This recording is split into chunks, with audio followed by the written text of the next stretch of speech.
Mas maraming trabaho naman ang alok ng PhilJobNet sa mga Pilipino. Ito'y matapos na naging paglagda ng Department of Labor and Employment at isang pribadong kumpanya sa isang kasunduan. Ang detalye mula kay Ria Fernandez. Mas maraming trabaho na ang maaaring pagpilian ng mga naghahanap nito sa PhilJobNet, ang online job search ng Department of Labor and Employment.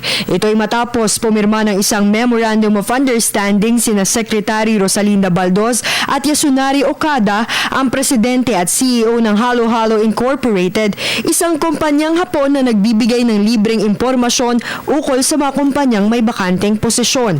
Layo ng naturang kasunduan na palawakin pa ang PhilJobNet bilang isa sa mga serbisyo ng DOLE pagdating sa pagbibigay trabaho at masigurong lehitimo ang mga kumpanyang maaaring pag-applyan.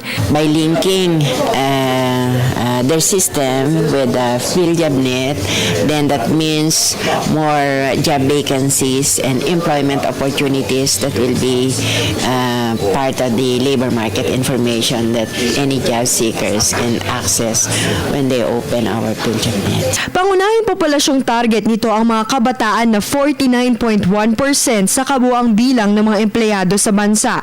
Umabot na sa 600,000 trabaho ang nakapaskil sa PhilJobNet mula sa 40,000 noong 2010 dahil sa pakikipag-ugnayan ng kagawaran sa mga pribadong sektor tulad ng Halo Halo Incorporated.